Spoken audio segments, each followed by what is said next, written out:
in this digital MSA session, we wanted to discuss such examples of populist uses of the past, the occasion being the publication of our book, Claiming the People's Past, Populist Politics of History in the 21st Century, published this year by Cambridge University Press. And as Ante has already explained in the introduction, it has been edited by Valderas and I, and also by Berber and Marie-Gabrielle. And though we work on very different topics, we share with each other a general interest in the social and political engagements with the past in the broadest sense. And the idea for the book actually arose in 2020 when we, during the lockdowns, the first lockdowns of 2020, wanted to organize a series of reading groups on populist uses of the past. And this has eventually culminated in the publication of this book. And it's important to say that this process of conceptualizing, compiling, editing the book has truly been a collective endeavor throughout all the stages. So Valderas and I today are also speaking on behalf of Berber and Marie-Gabrielle. And we also want to thank, of course, before starting, all the authors who have contributed to the volume, some of whom are also present here today. So when we started our project, we found that there was actually hardly any research on the relationship between the politics of history and memory on the one hand and populism on the other, and also that the rare research that did exist was rather fragmented. So we found a large body of literature on political theory about populism, and then also a large body of literature on politics of history and memory, but that these fields didn't really speak that much to each other. Yet, it was immediately clear to us that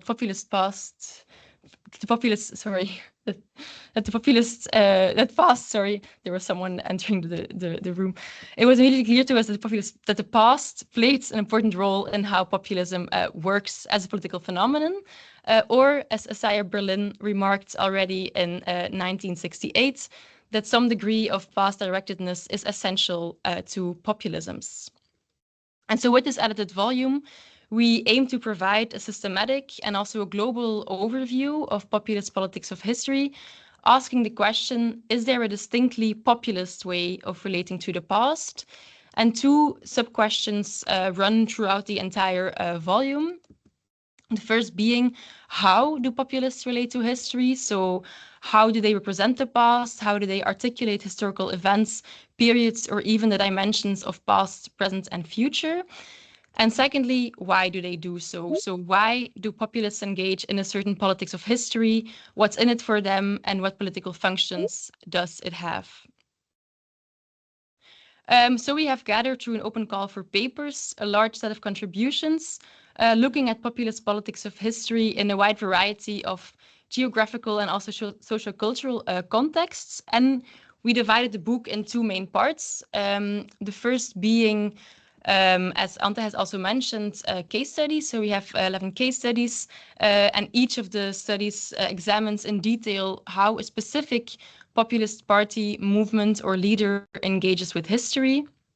And the second part featuring more thematically oriented reflections, so highlighting key aspects of populist politics of history, including populism's relationship with time, temporality, nationalism, emotions, academic expertise, and also the globalized discourse of moral remembrance. And it's important to mention that in compiling the book, we have, of course, made a couple of editorial choices.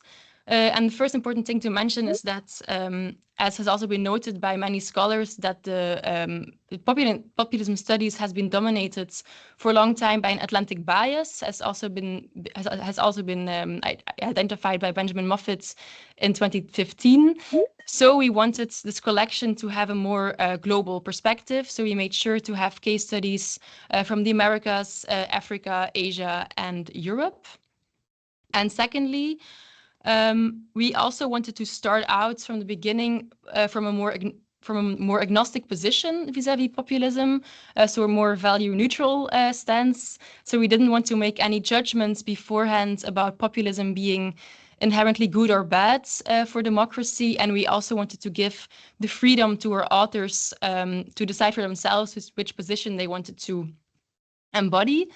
And we wanted to be able to make comparisons between different kinds of populism. So we have analysis in the book of various populisms, both left-wing and right-wing populisms, and also populisms in power and populisms in opposition. And what we try to do is throughout all these contributions to identify a set of recurring features of populists' relations to the past. And before Valderas will elaborate on those, it's important to first clarify how we have dealt with the notoriously difficult challenge of defining a concept as elusive as populism. So when we embarked on the project, of course, we found a wide variety of definitions of populism, and we in the end adopted Laclau's approach to populism, because as he argues, the reason that scholars have proposed such a great variety of definitions is because populism lacks fixed reference. So it manifests itself in various ways, it draws on different ideologies and ideas, and it also appeals to different social groups. So, according to Laclau, to arrive at a workable definition, it's better to no longer focus on these varieties of concrete manifestations of populism, but rather to look at the deeper logic that all these different manifestations share with each other. And this is what he called a political logic, or a specific way of structuring the political. And this logic, according to him, is characterized by first an antagonistic internal frontier, dividing the social sphere into an underdog or the people and the dominating power or the elites. Secondly, the use of empty signifiers, so to posit a universal idea of a popular will, such as, for example, the signifiers solidarity or freedom. Thirdly, a chain of equivalence, so a discursive construction, really linking a highly heterogeneous set of political demands and making them equivalential, thus creating an idea of a homogeneous popular subject or a homogeneous popular will. And lastly, an affective dimension. And taken together, this is what he called a populist reason. And in our introduction, we have taken his approach to populism to heart, which means that we have stopped looking for similarities in historical content in all these different approaches to the past by populists. So which period do they use, which figures? But instead, we have looked at the specific ways in which they have articulated diverse historical contents. So looking for what we have called populist historical reason. And now I will give the word to Valderas to identify the features that, according to us, make up a populist historical reason. Yes, so thank you, Eileen. Let me take it from here then. What, in our view, is typical of a populist politics of history? I think there is something happening in the screen, but yeah, now I see it again. Okay. So, drawing from the contributions to our book, as well as from the existing literature, we identify the 5 recurring features of populist politics of history. It is important to note that these features often overlap and reinforce each other in many different ways. So, the concrete manifestations of what we call the populist politics of history can take on many forms. The first feature we identified is vagueness and decontextualization. Can you go on, Aline? I don't know if you're still uh, presenting. Yeah. So populist engagements of the past are often characterized by vague and fragmented references to history. An example of this is the famous slogan, Make America Great Again, as it is unclear when exactly the USA was great or what that greatness even mean properly.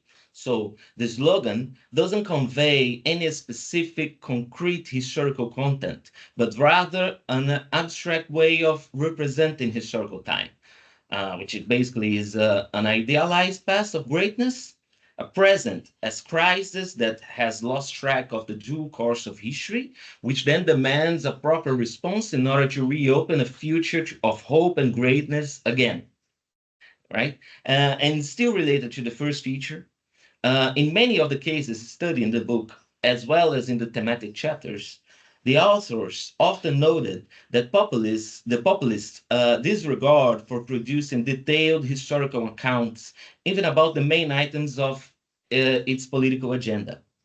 So the past is usually referred to or gestured toward rather than explored, as for example, Os Franco noted in his chapter 2 book.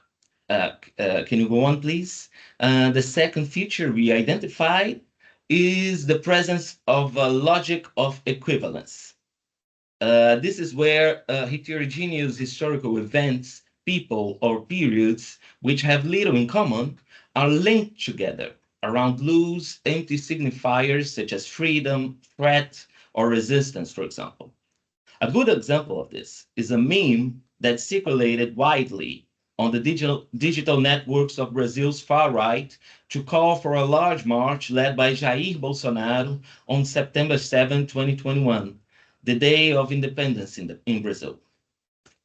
The meme replaces the famous image of Brazil's first president, Deodoro da Fonseca, with Bolsonaro's face, as you can see in the screen. However, the original painting depicts the proclamation of the Brazilian Republic on November 15th, 1889, not the Independence Day on September 7, 1822. So, besides illustrating once again the vagueness and decontextualization, this example also shows how a fragment of the past can function in the discursive chain of equivalence put forward by Bolsonaro and his group, especially around patriotism and heroism, for example. And it was within this chain of equivalence that, although historically inaccurate, the meme nevertheless effectively conveyed its intended political message. Please go to the next slide. The third feature of populist politics of history is a strong investment in antagonism. Populist engagements with the past often represent history in terms of a morally charged division between us and them.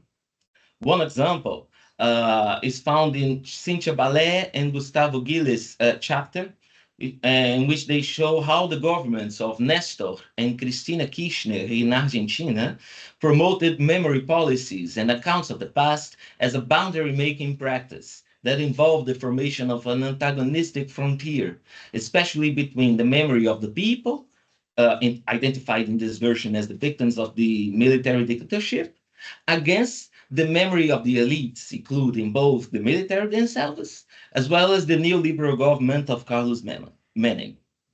On another level, the antagonisms are not only projected onto the representations of the past, but also onto contemporary relations to the past. So populists often distinguish between a good way of engaging with the past and a bad one. An example of this is Trump's statement that removing Confederate statues is an example of censoring or erasing history, so a bad way of engaging with the past, versus his call to honor US history properly, so the good way. And another example is Erdogan's claims to give back history to the people after it had been stolen by the West and by previous regimes, attempting to deprive the people of the heritage they deserve. And this attitude was epitomized in the reconversion of Hagia Sophia to a mosque in 2020. Please go to the next slide, please. The fourth feature we identified is the moral and emotional references to the past. So, populists tend to struggle with ambiguity and gray areas, which is also reflected in their engagement with the past as well. So they typically seek out for histories that evoke strong emotions such as pride, fear, anger, or nostalgia, for example. Poland's Law and Justice Party, PIS, for instance, shows an explicit preference for histories that inspire pride rather than shame and emphasizes pride as a moral value to be promoted. On the PowerPoint, we see a picture of the Warsaw Rising Museum, cited by Paweł Masiewski in our book as the model institution in conveying the ideological message of the PIS. The museum is central to the party's politics of history, which sought to promote histories about Polish people helping Jews during the Second World War in order to overcome the negative emotions that may arise from existing critical historiography and from other memory institutions as well in Poland, which they depict as being at the service of a global anti-Polish agenda.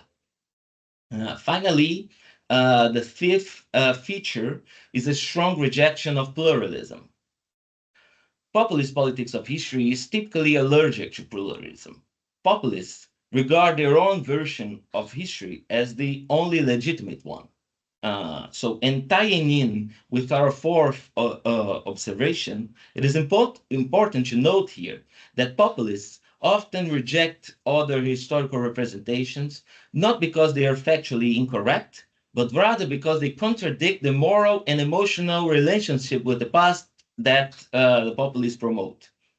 Our chapter on India, for example, shows how there was a strong backlash by the Hindu nationalist right wing against an academic author named A.K. Ramanujan, who argued that there were several textual variations of one of the basic textual traditions in Hinduism, the Ramayana.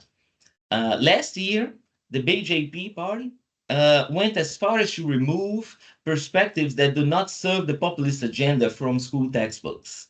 So populist politics of history, therefore, incorporate no ethics of difference, as Alan McGill noticed in his chapter to the book. Okay, so yes, so these are the five recurring features we identified of populist politics of history.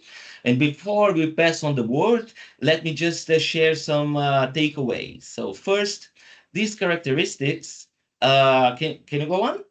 Are a working hypothesis for us. Yeah. If you can just, you can also show all the, yeah, thanks very much. So these characteristics we mentioned are a working hypothesis for us. And we, of course, look forward to hearing other perspectives and perhaps even voices that challenge our analysis as well. Yet, our volume demonstrates that despite its various manifestations, there is a particular formal logic of relating to the past that can be found across a wide range of populisms.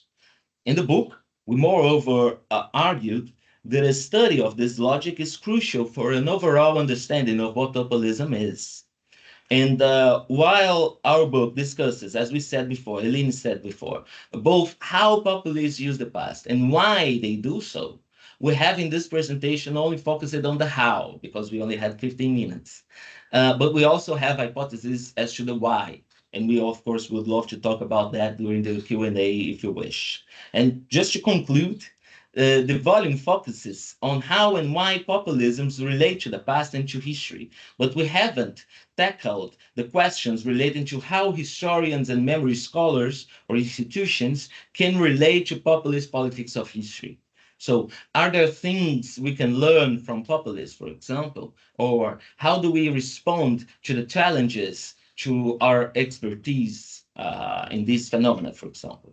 So we hope to be able to touch on these questions during our session today. I would like to appreciate the attention and thank you very much. And I'll pass the word to Ante.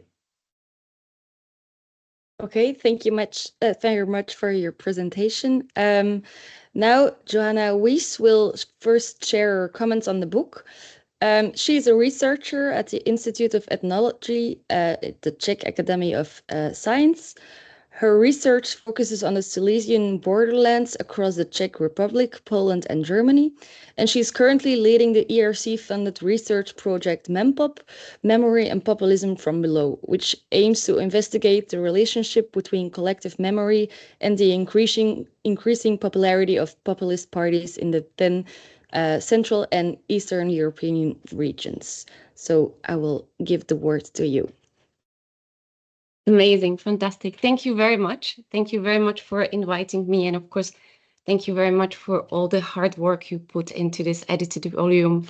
and I mean, of course, editors as well as the authors who contributed. I think it's extremely important contribution to the ongoing debate. Of course, memory and populism has a momentum at the moment.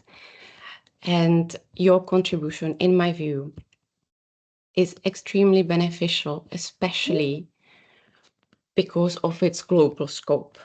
And it's the global scope of the book that, for me, deserves the highest praise, as it encompasses case studies from a diverse range of countries, including Germany, East Africa, Spain, Argentina, Bangladesh, Poland, India, Turkey, the US, Brazil, and Russia. And this broad geographical coverage allows for a rich and comparative analysis of the themes, offering insights into both shared and context-specific dynamics across different regions. By drawing on such a wide spectrum of locations, the book highlights the interconnectedness of global issues while also respecting the unique historical and cultural circumstances of each case. It's extremely important. And if I can add a personal note, as someone who is from and works on Central and Eastern Europe, I really appreciate this book also because the region I'm focusing on is often quite unfairly singled out when discussing populism, frequently framed as, the problem as the epicenter of populism, illiberalism, authoritarianism, or democratic backsliding. And I would argue that these characterizations are heavily influenced by intra-European Orientalism, rooted in the stereotypes of the backward East, contradicted with the progressive civilized West. And of course, you're focusing not only on Central and Eastern Europe, you're composing whole Europe, plus you kind of managing to go beyond the Atlantic bias, which is phenomenal. Well done. And I'm sure it was difficult. I'm sure it wasn't easy to collect such a diverse contributions and case studies for the edited volume. And congratulations, once again, it definitely worked. However, speaking about difficulties, I could not help myself but notice the deliberate choice to omit the concept of memory in the introduction. And I feel compelled to ask you about this, especially as we are gathered here today at the Memory Studies Association event, where many in the audience, potential readers, are particularly interested in the concept and also the ongoing momentum of studying populism in relations to history very often operates with the concept of memory. So I would say in this way, this book also kind of steps away a little bit. But to be fair, I'm talking mostly about the introduction. Of course, in some of the chapters, memory as a concept pops out. So my question is really, what happened to memory as a concept? Are you suggesting that we should maybe abandon memory as a concept? And if so, replace it with what? Politics of history, political use of the past, or past presencing, as you kind of do in the introduction? And if we do it, if we take your lead, your example, what is it that we gain and what is it that we lose? So that's my main question for you to answer later. I will leave it now with you to quickly think through it, and I would like to provide you a bit more background where I'm coming from really asking this question. I am an anthropologist, specifically my subfield in social and culture anthropology. And in our field, we also grappled with the concept, which was very important, I would say central, which is explicitly stated in our discipline's name, of course, culture, the concept of culture. However, over time, this concept has become quite problematic. The notion of culture has faced scrutiny for several reasons, partially due to its historical usage, its associations with essentialism, its limitations in capturing the complexities of human societies. It has been burdened with numerous dichotomies and internal tensions, such as the static versus dynamic views of culture and debates over whether it should be seen as a bounded entity or a dynamic process. How do we conceptually navigate its contested, fluent, and negotiated nature? And what happened to anthropology is that at some point, we became so immersed in theoretical discussions that the term culture has fallen out of our discourse altogether. So even though it is in the name, anthropologists do not speak about culture anymore. We use it only as a subject adjective. Culture processes, culture practices, culture dynamics.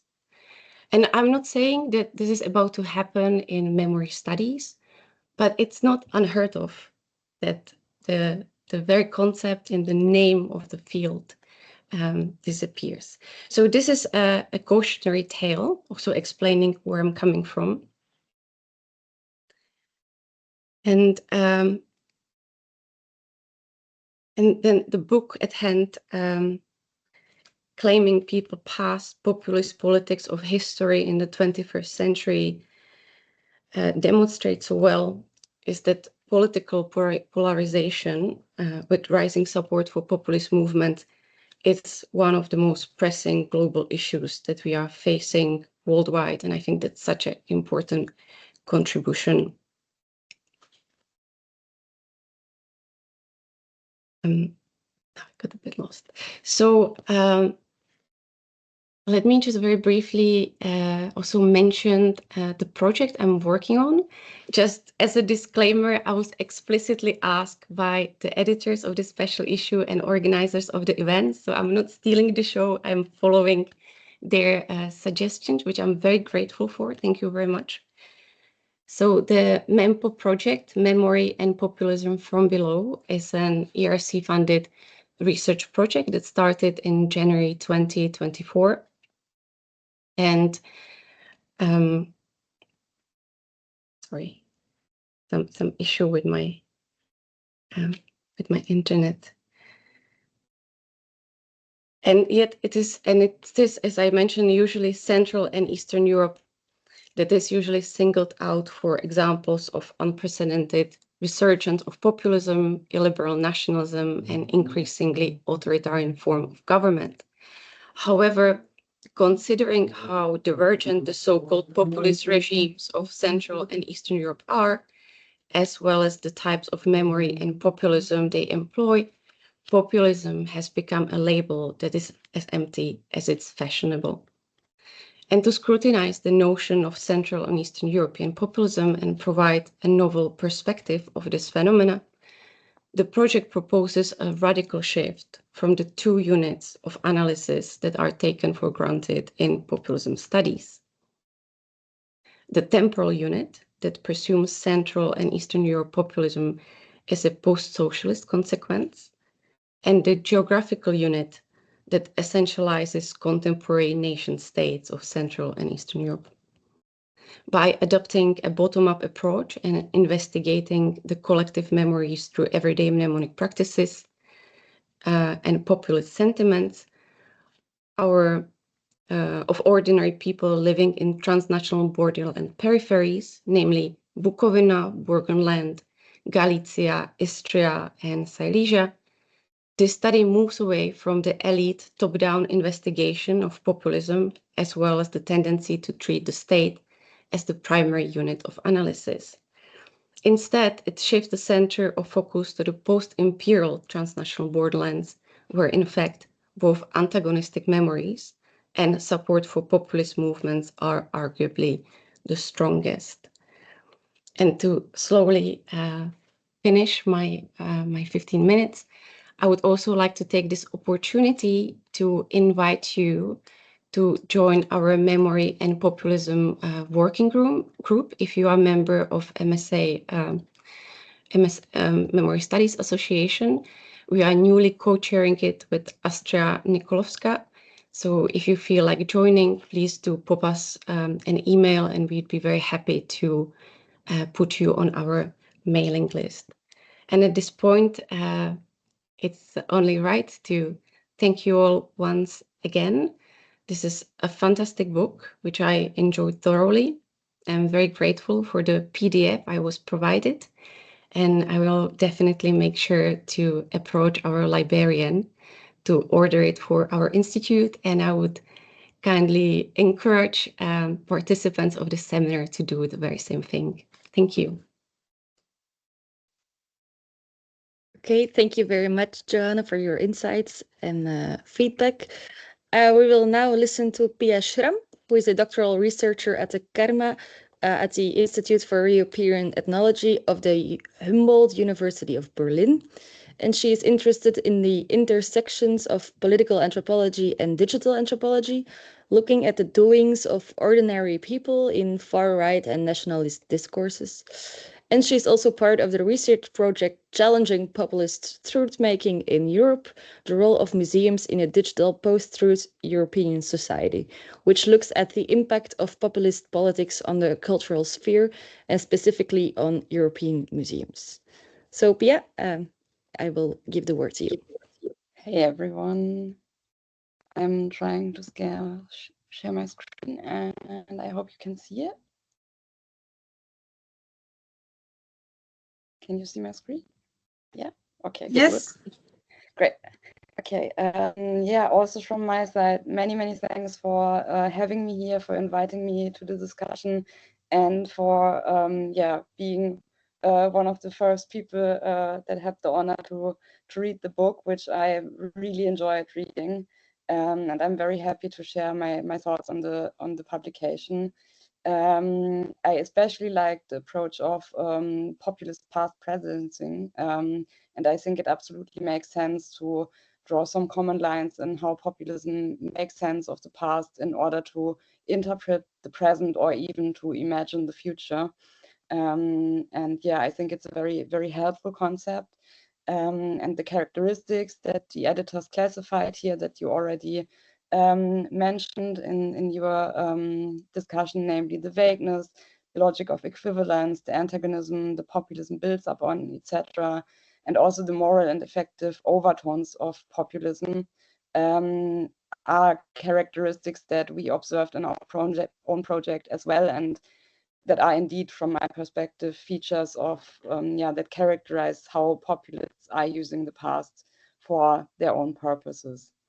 What I'd like to do today is pick out some of the aspects from the book that me and my colleagues identified in our project as well, to draw on some maybe synergies and also like differences in what we observed. And before I dive deeper into this and selected points, I'd like to just very briefly introduce the context we worked in, and then yeah, draw some parallels between our findings and the qualities of populism in relation to the past that is described in the publication. And I hope that this will work out. So yeah, the project me and my colleagues are currently working on was already mentioned, Challenging Populist Truth-Making in Europe. And as you can already guess by the title, truth plays a central role here. We conceive the effects and processes of populist politics in practice as the making of truths about the people and its antagonistic others. And here, obviously, this antagonism that was already mentioned before plays a massive role. And we also emphasize, as Alan McGill did in his contribution in the book, on how populism challenges academic historians, the term of challenge rather than attacks.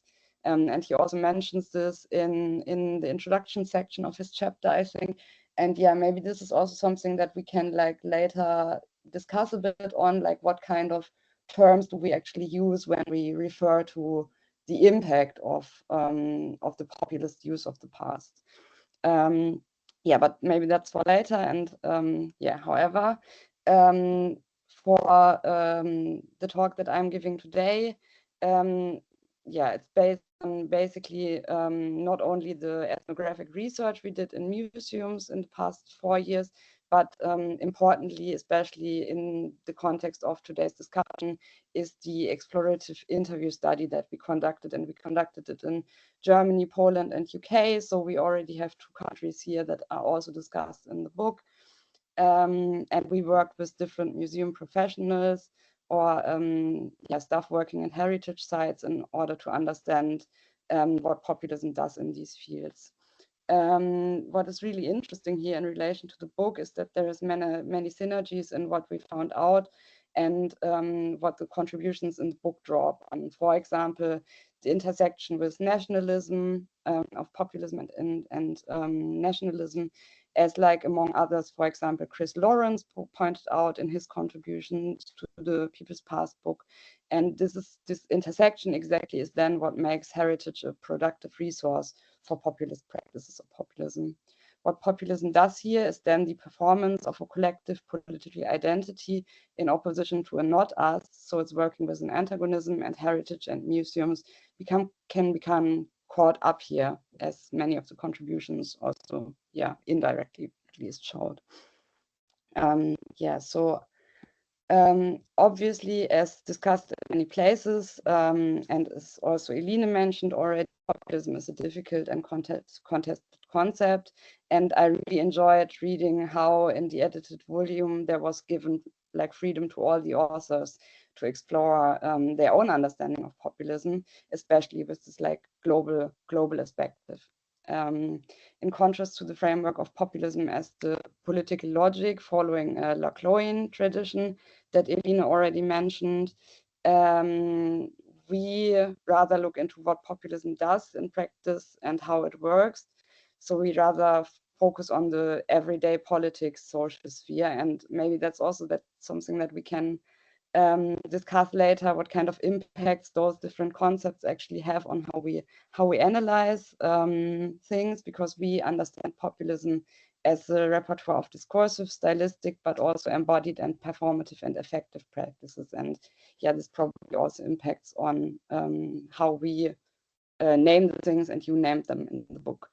However, at the core of that repertoire is, and this is again kind of in the Lacloian tradition, the antagonistic, polarizing, and normatively charged invocation of the people versus others. Heritage then is a productive resource for such exclusionary politics, since these politics rest often on racialized imaginaries of national belonging. To better describe how populism works in the field, we came up with a set of different kind of categories, facets that obviously do intersect and overlap and inform each other. And this is kind of a bit comparable to the 5 features that you already mentioned in the presentation. I will try to draw on how these facets that we found here resonate with the different contributions from the People's Past book. And I will just talk about selected ones, starting with what we call heritage making. And this is very well resonating with many observations in the book. For example, I will go through this in detail. So the past is constantly referred to in forms of memories, traditions, and mythologies, but also in the context of buildings and places of cultural heritage. And so far, we can speak of the past presencing as suggested in the introduction.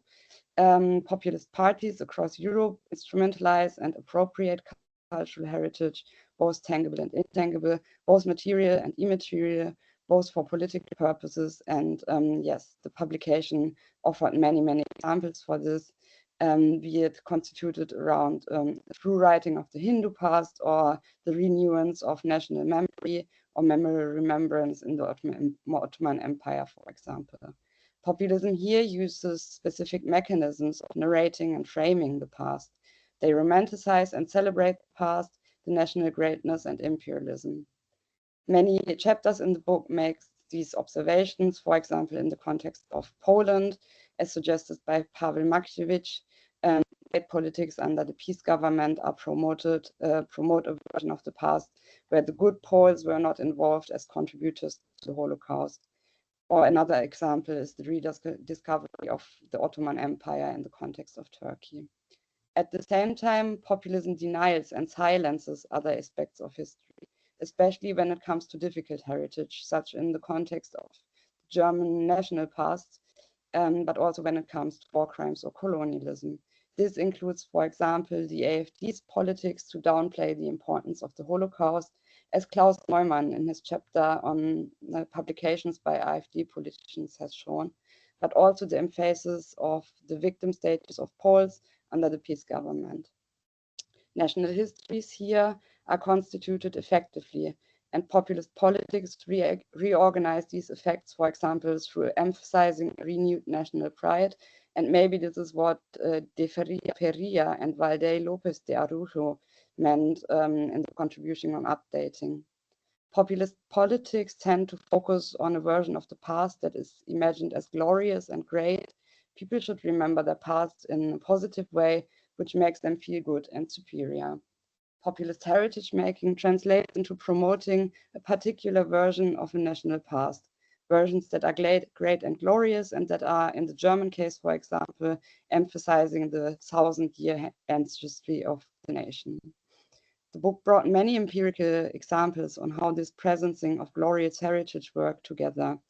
From our own perspective, museums that deal with national heritage, histories of war and colonialism, for example, as we observed, are particularly affected by such populist strategies, since they can get caught up and become used as evidence and validate particular types of history and storytelling. Another outcome of our own research that is highly entangled with all this populist past presencing and heritage making are the importance of emotions, and many contributors such as Laura Jane Smith, but also Chris Lawrence or Evie Tucker in the book emphasize the functions of emotions for populism. Whereas Tucker emphasizes the effectiveness of what he calls strong passions, namely fear, anger, hate, and anxiety, Lawrence focuses on opposing pairs of emotions that play an important role in the collective enactment of emotions and hence for their collective identity. In the chapter project, we argue in a similar way. A focus on the ambiguity of emotions allows us to see the full scope of the vast spectrum of different emotions that become useful in populist politics and make these politics effective in the social and cultural life. The range here includes feel-good politics in relation to national heritage, the denial of guilt, but also the performance of cultural intimacy and community. Heritage objects, sites, and discourses become powerful not just in signifying what we should remember about our past, but also how we are supposed to feel about it, e.g. proud of our past, empathic, etc. Hence, such emotions are highly linked to truth. It is true because it feels true. This again resonates with Tucker's analysis, populist truth, and I quote, populist truth is emotive, true is what populists feel strongly about. Taking the full range of emotions into consideration then also includes the emotions of those affected by populist politics. In our interview study, professionals reported of the harmful effects of populism, being confronted with forms of violence that are occurring along with populist politics and is experienced as exhausting and alarming. This then can distract people from doing their jobs. It can intimidate people to act or refrain from acting in a certain way, and it can ultimately force museum workers to step down from their job and leave the field altogether. And this also leads me to the last point I want to make here, that is distraction. In the realm of the past, distraction means to not only deny something like the Holocaust, etc., but to distract from specific stuff in the past. For example, from the camps by presenting the people as mostly innocent, as analyzed also in the chapter by Tucker or Markiewicz, for example. In the context of museums, this then means that for museums professionals, being confronted with like distracting, aggressive behavior means to be forced to publicly react or individually cope with the emotional consequences of such actions. The result is often a form of intimidation or exhaustion that can lead museum staff to avoid sensitive topics or fear of populist attacks.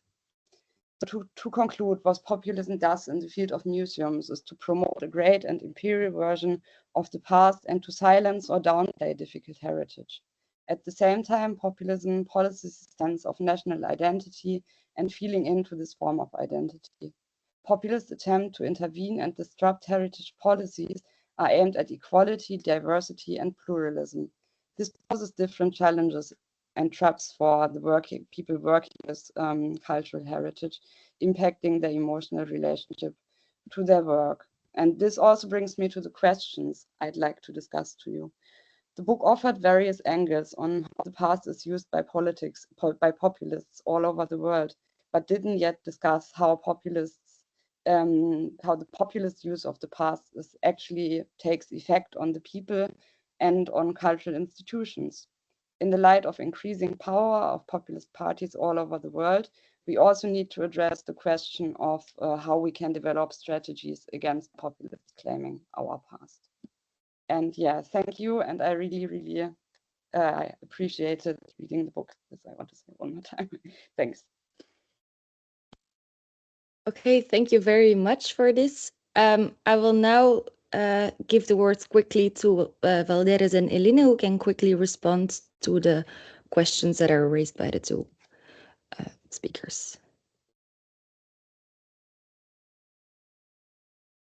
Shall I start, Valderes? Yeah, please. Okay, first of all, thank you very much to both Johanna and Pia for your presentations. I think you both posed questions that are super poignant and important to elaborate in our discussion today. I will try to be brief and concise because I also want to give the word to Valderes and give a chance to our co-editors to also respond. And of course, we also want to give the audience a chance to react. I made some notes during your presentations. So first of all, I wanted to clarify that indeed we asked both Johanna and Pia to present their own research as well, because as I said in my presentation, when we started the project for the book, we didn't find a lot of research yet on the question of populist relations to the past. So we wanted to use the opportunity today also to give opportunities to scholars currently working on the subject to share insights from their research. So in that sense, I'm super happy, Pia, with your presentation looking at effective populism on museum professionals and also to learn about the synergies that you identified, also the vagueness, the moral overtones, the emotions that are very similar to the conclusions that we come up with in our book. And I'm also very eager to learn what will come out of the project, the MEMPOP project that you presented, Johanna, because this, of course, is research that's ongoing and a lot of work remains to be done.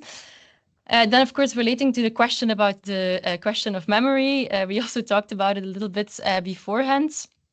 Yeah, it was a difficult one.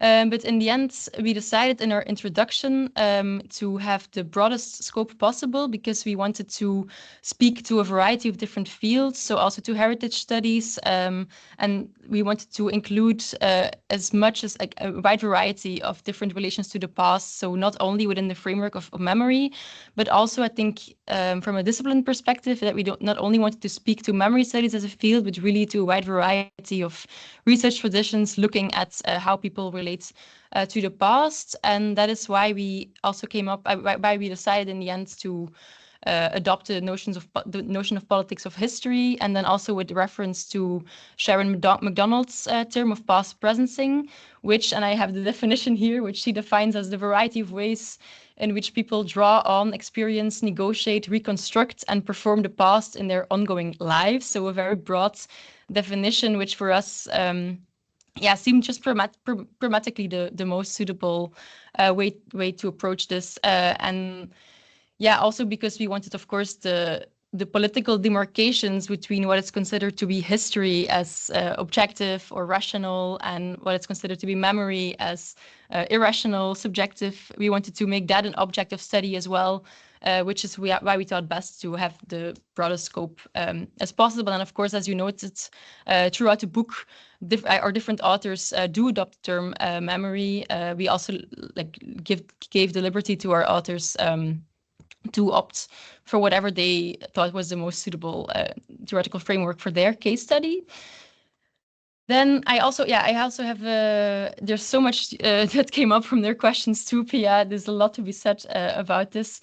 First, I think indeed, your question about how to speak about the relation between populists and academic or heritage experts is a very important one. And indeed, the term challenge versus attack, I think that's also important in order not to repeat an antagonistic discourse of populists versus experts. And I think it's also something that we talked about beforehand, that we originally also wanted to look in our book at, for example, populist tendencies within certain academic fields, which is now not a part of the volume. But I think this is also potentially an interesting course of research to be followed. And of course, as your case also showed, I think your case really shows the need for the very contextually bound analysis of these relationships between populists and institutions and academic experts. And I think indeed that the implications for populist use of the past for people working in the fields will be very different according to the different contexts that we study. I also wrote something down about the definitions. I think it's also interesting indeed that you chose for the more discursive approach. We actually talked a lot about which definition to use in the introduction of our volume. It's also clear that throughout the entire book, people, like different authors, use different definitions because they're also looking at different aspects of populism. And I think we have to continue to do that. We also didn't want to exclude any of these definitions. The reason why we chose the Laclau approach was because we wanted to be able to make comparisons between a wide variety of relations to the past, to be able to move on this to move on the ladder of abstraction, which is a term by Olivas Osuna, which we also cite in the introduction. But I think we can also maybe continue to discuss which definitions to use throughout the discussion, but I will maybe first give the word to Valderes. Okay, so thank you very much, Johan and Pia, for your very generous comments on the book. I really love the way that you read the book and showed it to us. I'm afraid to repeat the general lines of what Elin just said, but let me just say one or two words about your questions. I think they are very important. As for the question presented by Joanna about what happened to the memory as a concept, it was not because we decided to leave the concept of memory, or we believe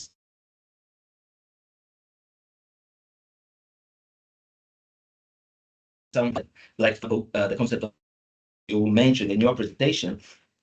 It was rather because, as Aline said, we decided to be as broad as possible in order to contemplate, so to speak, different ways of engagements with the past among populists in populist context. So, of course, as you also said, and Pia as well, in the book we have a lot of discussions using the concept of memory. So, for example, in Argentina, where the authors use the idea of the authors also use the concept of memorial populism, also in the Indian case, or the idea of moral remembrance, for example, in Leah David's final chapter. So, and we also have studies that focused on, for example, historical reasoning or historical writing, or heritage practices, as Pia just highlighted. So when it comes to make sense of all these different types of engagements with the past, we decided to be as broad as possible, and that's why we chose the idea, the category of past presency, because it seems to us that it would allow us to be broad, right, and to contemplate the different ways of engagements with the past that the book mapped out, as well as to actually to overcome, or not to overcome, but to divert ourselves from this important distinction, conceptual distinction between, for example, history and memory. But we thought that this conceptual issue, although very important, would eventually divert us from the main topic of the book. Okay, and as for Pia, thanks very much for your comment as well. Let me just say one or two words about your question as to the challenges that populism presents to museums, heritage, and how populist politics of the past impacts on the people and memory institutions.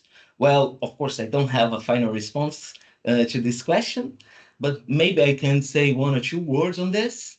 Well, as we said in the presentation, populists are typically allergic to pluralism. And of course, this also reflects onto the way they engage with the past. So to counter this, I believe that it's not enough to promote, for example, plural histories and memory practices at the level of content. So, for example, showing different voices that participated in the history of a group or a nation, for example. I believe that it is also important to insist on plurality also at the formal level as well, which means that the plural views of the past isn't something that weakens our knowledge of the past, but it is rather an epistemic virtue fundamental to enhance our knowledge of the past. Well, I believe also that investing in pluralisms at this formal level could eventually serve to demonstrate the contradiction inherent in populist politics of in some politics, populist politics of history, because they often present scandalous accounts of the past in the name of the freedom of speech, right? In order to more and more pressuring the limits of what is acceptable in the public sphere. But at the same time, they also claim that theirs is the only authentic account of the past that was stolen from the people by scholars and experts and institutions, for example. Of course, notably in highly moralized terms. So, and just to conclude and tying in with this point, perhaps investing in presenting how the past is contemporary disputed across across time and especially today, right, could also be a strategy to counter initiatives that try to monopolize historical representation. So the point here is to show how the past isn't a mere deposit of dead facts, but how it functions as a social political force that is constantly used for political purposes. So that's what I thought hearing from you, and thanks a lot for your comments. I don't know if I should pass the word to Ante or if Eline wants to complement something. I think you can pass the word to Ante. Okay, great. Thank you very much for the responses and the reply. Now I will look to the audience. So if there are any questions, you can either raise your digital hand or put a question in the Q&A chat.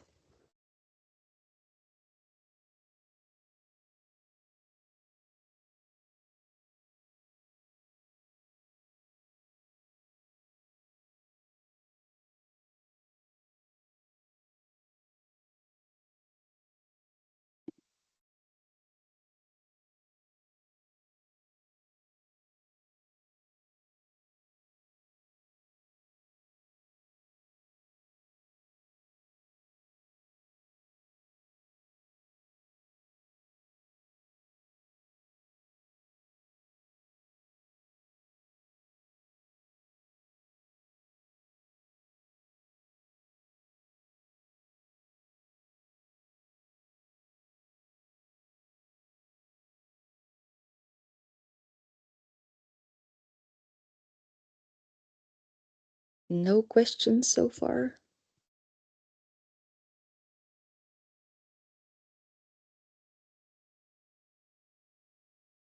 Maybe one of our co-editors want to add something.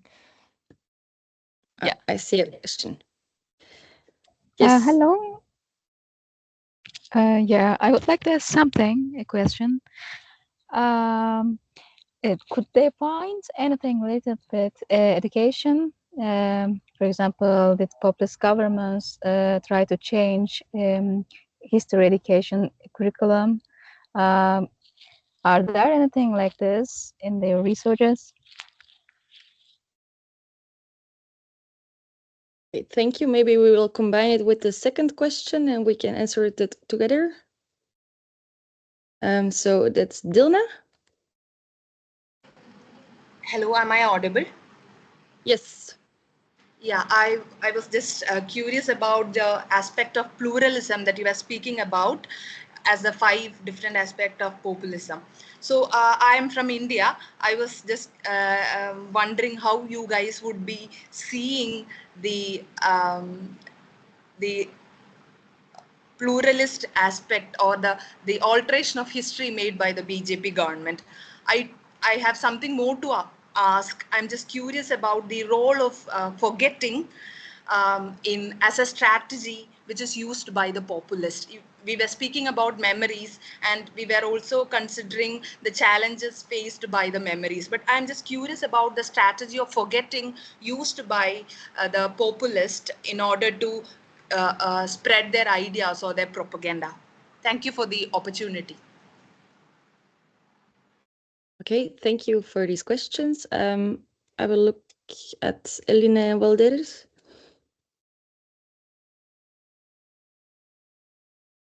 Walderes? Oh. Well, I can begin then. Thanks a lot for the questions. I didn't got the names as the Dilna and Tuesday. Thursday. Okay. So the question about populism and history education, this is a very important question, I believe.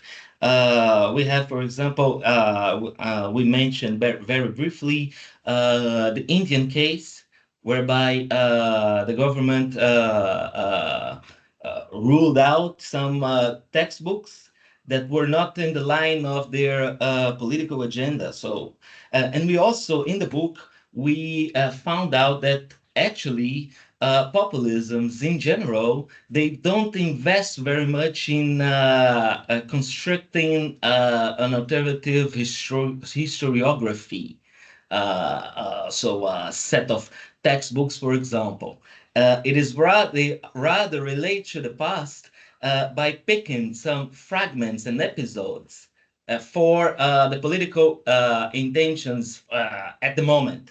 So it also tackles with Dilna's question as well about the forgetting. This is a very important question indeed. And I think it's related to this rather episodic, fragmented way of making sense of the past instead of a more, let's say, processual account of the past.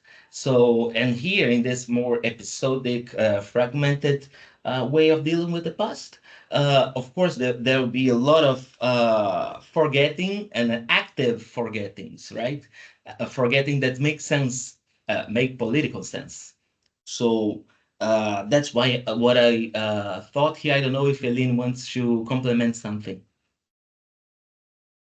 Yeah, I think I agree with you. And indeed, the question of history education, it's present in different chapters of the book. It's of course like literally like education in schools, and I think then that the chapter about India discusses this the clearest about there's literally like censorship also within like not only historians but also like later on the impact of that on history education in schools.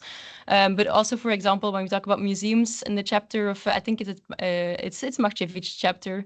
I think he's also present today, so maybe he can also clarify. But there you also see that history education and museums also, of course, populists also influence how history is presented, and indeed, again, linked to the moral and emotional overtones, what emotions are evoked by their presentations of history. And then I think related to the question of forgetting, I think it's also something that Valderas mentioned at the end of the presentation, that of course we also ask the question of why a certain representation of the past is how it's serving populists. And there we also had the hypothesis that the reason that the past is such an important resource for populists is that they have to like present a homogenized idea of the people. They are in search of empty signifiers, and that the past is a very useful to do that rather than present events, because there's it's much easier to remove contradictions, to homogenize, to simplify the past than it is for the present. And I think that forgetting also plays a role, or potentially plays a role in that process too. I think that's it for me. I don't know if there are more questions. I'm also looking at my co-editors here on the screen if they want to add something. They don't. Thank you very much. It was so helpful. There is also a question in the Q&A. I will maybe read it out loud. Have you had a chance to trace some kind of memory diplomacy between those populist actors across different countries? Do they cooperate, compete, or affect each other in any way? Maybe adopt each other's strategies. Thank you so much for your presentation. Very interesting question. This is nothing, we haven't actually worked with this idea of memory diplomacy, no. But we did find some affinities between populist engagements with the past, but not as a sort of, for example, an explicit program as to how the movement, the populist movement, the global, the international populism, for example, tells how to deal with the past, how to represent the past. But it was more sort of common traces that we identified throughout the chapters of the book. Mm-hmm. Mm-hmm.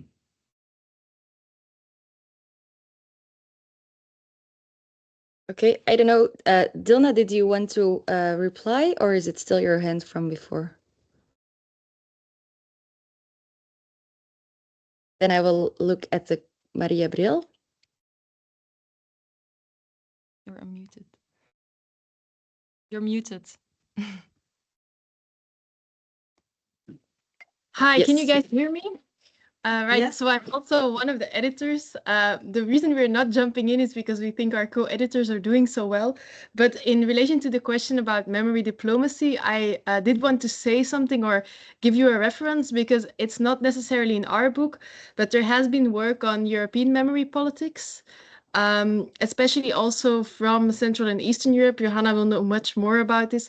For example, I'm thinking of a book by Lauren Neumeier, who discusses actually the whole agenda of remembering totalitarianism, which has been put on the agenda by people from the Orban party through the European Parliament. And then we're speaking, let's say, 2009, when a big resolution was voted on and so on.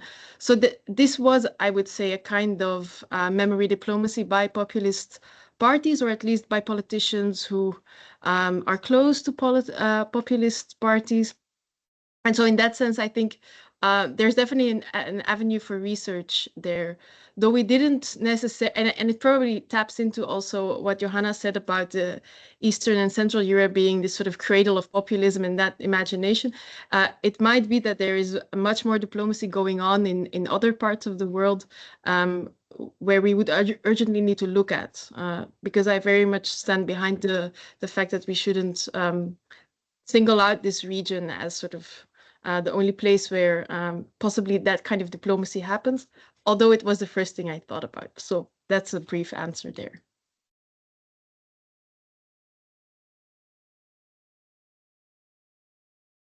Okay, thank you very much. Are there still other questions? I can just very quickly jump in. Pia, would you mind to maybe stop sharing your screen so we can see each other a bit better? Oh, I'm very sorry.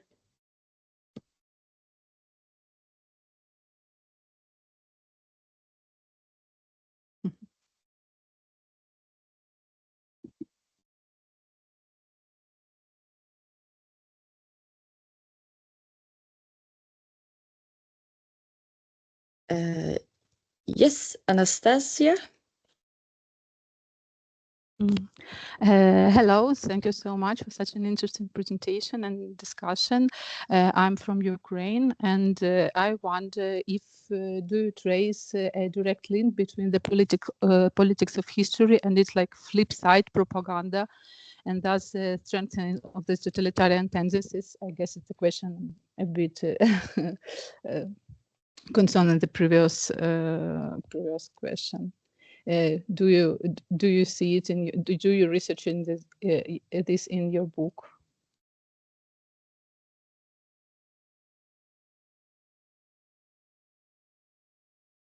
Who is going to respond? Thank you so much. Eline, I will leave the floor to you. I'm sorry, I was writing notes. Could you please repeat the question? I wonder if there research in your book about this link between the politics of history and the propaganda. So like how it turns into propaganda and thus the strengthening of the totalitarian tendencies and this in connection with populism and strengthening of the totalitarianism, which we are witnesses right now. So do you, if I'm understanding correctly, did we theorize also the link between populism and propaganda specifically? Yeah, I think it runs throughout the book, and it's also touched upon in different chapters. For like, I think the chapter about Russia too, right? I actually think it's present in a lot of the chapters, that the ways in which populists try to push their vision of the past forward is done with a lot of propaganda techniques. But we don't really theorize the notion of propaganda in our book. I see that Maria-Gabrielle has a question, has a hand. Does she want to repeat on that? Yeah, no, sorry. I just wanted to add that maybe I'm not sure I understand the question entirely correctly, but I would say that in our book we have both tried to focus on populism in power, populists who thus are a majority force and deliver the government and so on, and populists in opposition, right? And I would say whenever populists are in power for long enough, their politics of history will take on the form of propaganda, by which I mean by politicians writing textbooks or interfering in the writing of textbooks, or again in the way dominant museums are their exhibitions interfering in the public realm, of course, in the form of street names or statues and so on and so on. And I would say whenever that happens, this becomes this takes on. Does it answer your question, Anastasia?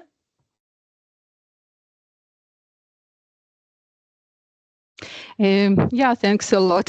I just would like you a bit discussing about this question, because I'm like a more legal historian, normally deal with law and memory laws, and memory laws and history, politics and memory laws. It's almost always like propaganda, deals like propaganda. So it becomes a bit.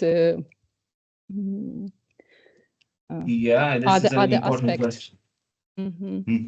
So in law perspective, it's like almost always propaganda, I guess. So and consequences are.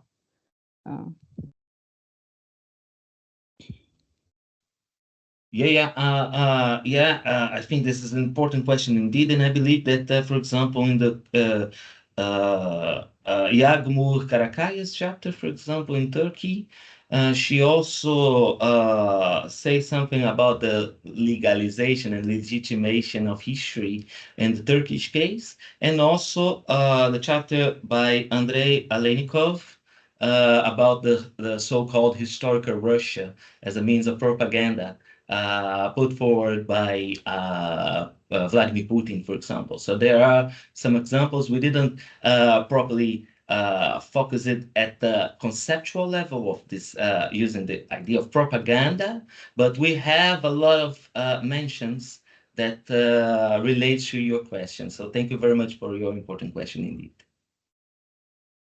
Okay, Elina, did you want to respond on that as well, or? I just had a few notes from previous questions, but maybe I see that there's more questions in the audience, so maybe it's better to give them the word first. Okay, then I will give the word to Rosa. You already wrote it down, but I see now you raised your hand as well. So, okay. Good morning. Thank you for the presentation. It's an interesting book.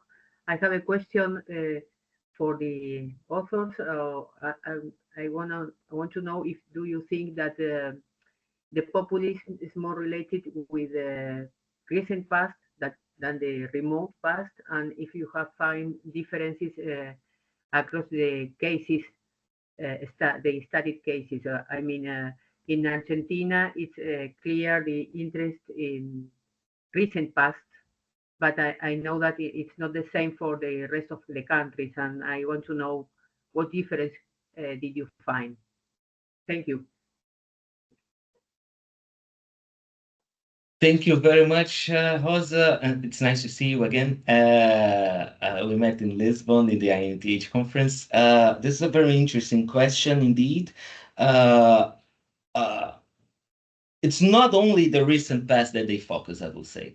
Actually, we were at the very beginning thinking, as Eline said, right, about finding the historical contents that populists usually make references to, but we adopted the formal logic, which also means that, for example, we could find in the introduction, actually, we mentioned an example from Austria in a comic book made by the FPO party, right? The Freedom Party of Austria. And in this comic book, also a propaganda piece as well. They relate the leader of the Populist Party in Austria with the prince that led the war against the Turkish back in the 17th century.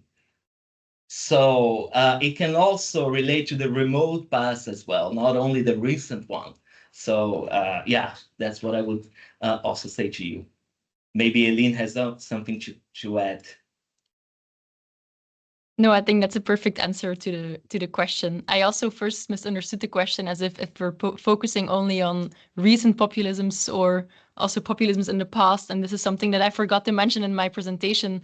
But we pragmatically decided to focus only on recent populisms because otherwise the scope would be much too wide for our volume. But indeed, yeah, I think Valderas has perfectly answered your question. okay, great. And I will look if there are some other questions.